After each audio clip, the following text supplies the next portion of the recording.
A man who sexually abused 5 of his children over a period of 2 decades in County Sligo has been jailed for 20 years. 70-year-old Noel Farrell of Rathedmond Estate, Sligo, had pleaded guilty to a number of sample counts of sexual abuse against his 4 daughters and 1 son. The judge said today that the complainants were exposed to a grotesque breach of parental trust. Viewers are advised this report contains some distressing details. 4 of the 5 Farrell siblings in this case waived their right to anonymity, saying they had reached a point in their lives where staying silent was more painful than speaking out. In court, they had detailed the harrowing effects of years of abuse and neglect. They had been sexually abused and some were raped by their father, Noel Farrell. For some, the abuse began when they were just 2 or 3 years old. The court also heard the children had been neglected, often left to go hungry while locked in a room for days with only urine to drink. Today, they said, they finally received justice. Today, the justice system finally recognised the truth. This outcome does not erase our trauma, nothing ever could.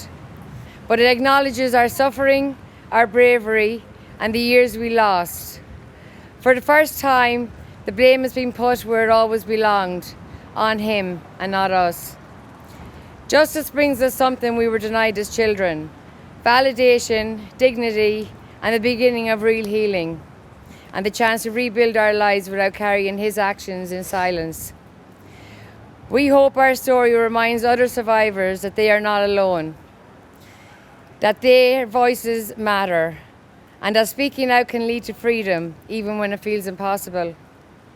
We are proud of each other for standing strong, and we are grateful for everyone who supported us through this long and difficult process. We walk forward now with our heads high. We walk forward knowing we overcame something meant to destroy us. We walk forward as survivors, fighters, and now finally as victors. Mr Justice Tony Hunt said the case would stand out in his memory because of the extreme cruelty and depravity involved. He praised the 5 siblings for what he said was the extraordinary degree of fortitude in facing what they had to face. The judge said the description of the Farrells' childhood beggared belief, and he wanted them to know how impressive they were in overcoming their difficulties. In assessing sentence, he said he had to take into account the enduring harm caused and the grotesque breach of parental trust. He jailed Noel Farrell for 20 years. Vivian Traynor, RTE News at the Central Criminal Court. And if you've been affected by any of the details in that report, help is available on rte.ie/helplines. Now, staying with that story, and earlier today, 2 of Noel Farrell's children, Jessica and Christopher, sat down with me to share their story. It was a conversation that viewers may find distressing.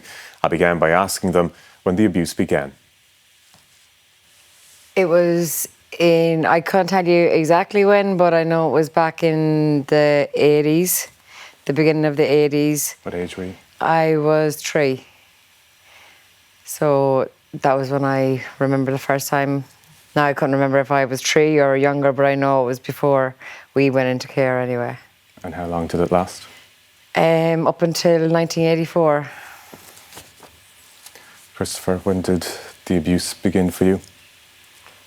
For me, finding out from my sister's statements, I was 15 months old when it started. What I can recall from my own memories, from then on, it was from then till I was 5, 6. What was the nature of the abuse? What happened to you? Your worst nightmare. No child should have to go through anything like that under any circumstances, especially from the people who are supposed to be your parents. Yeah. Your dad, anyway. They're meant to protect you, not hurt you. You were left for sometimes days at a time. Yeah. Not knowing if your parents would come back. How did you survive? What happened during those days? Well, we had each other, our brother and sisters. Like, we were sort of locked in the same rooms, or I remember the youngest one was locked in her own room, but I couldn't tell you for how long. Do you know what I mean? But it felt like a long time. But yeah, no, I don't remember. I know We had our aunties. an auntie who up would the come road would and- come down and bring down food for us, but it wouldn't have been an everyday thing now. You know, it would have been the odd time. You were left with no food at times, though. Yeah. Sometimes a bucket in the room. Yeah. We heard that sometimes forced to drink urine to survive. Yeah. I mean, it's hard for most people to imagine Understand, that. yeah. What is it like to live through it? Horrible. But what can you Something- do? You're a child, you're 2, 3, you don't know what it even is. Do you know what I mean? Like, you're just surviving, isn't it? It's just whatever's there. Something you'll never forget. Yeah. It was your father who carried out the abuse. Where was your mother? Probably in the pub, or I don't know, just She would have been there, but not again, there, because she was an alcoholic, like, and it's hard, like, you know, we don't understand ourselves why she wasn't there. It's just, I think just drink took over, you know, and but, it didn't help But from him. the help of him, Yeah, it didn't wasn't- help with him feeding her to drink, because like she did notice he'd done something wrong, and she tried to do something about it, but he just kept feeding her drink, so it'd keep her quiet, you know what I mean? But in silence there was drink. and it was basically. because nobody believed her either, you know, because of probably the part of the town she came from, and because of her being an alcoholic, no one would believe her, you know. So I don't know, she probably just made her drink more, you know. So Do you see your mother as a victim in this as well? oh, definitely, Definitely, since day one, like. definitely. At what point does it become clear to you that something is wrong, that what is being done to you is wrong, or was it always obvious to you that what was being done was wrong? It was wrong as a child. You know, things are wrong. You shouldn't be doing things like that. But Things weren't normal, but it was just, we didn't know what normal was.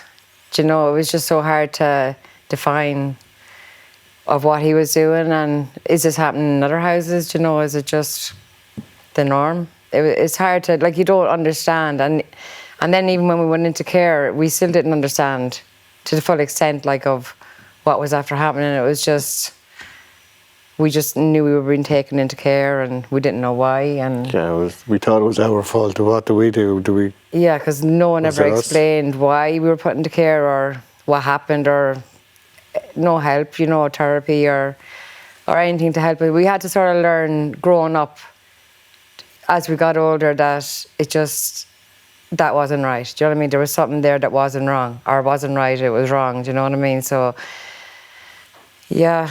Was it difficult to stand up to him, to raise the alarm? Were you afraid you wouldn't be believed? We've, as kids, I think we've always spoke out.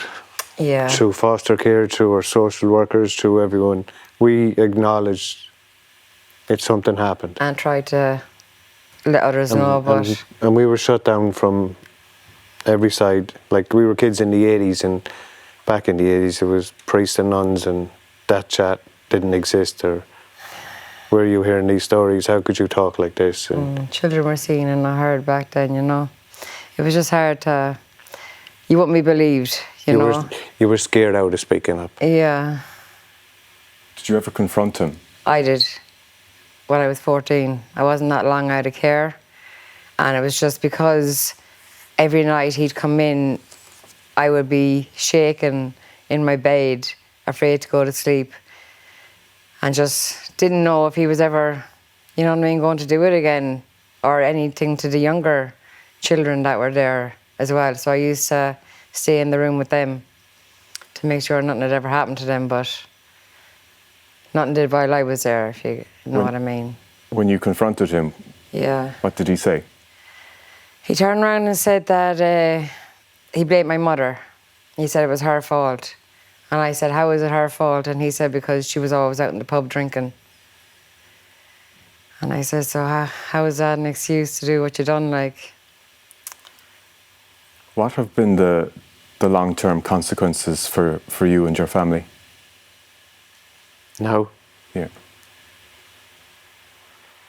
mental health, drug abuse, trust issues, shameness, feeling guilty for something that we didn't do, trying to raise a family and be a dad, never been taught to be a dad, you know. Had no guidance, no nothing. It was tough, it was beyond tough. I had to learn to be a man from a very young age, so. What are your thoughts towards your father today? You know, my thoughts and the way I could describe it, if I could put it to people, there's paedophiles out there. He wasn't a paedophile, he was a monster. A monster. He was sentenced to 20 years in prison today. Are you happy with the sentence? Yeah. Is Maybe. it closure? It is, yeah.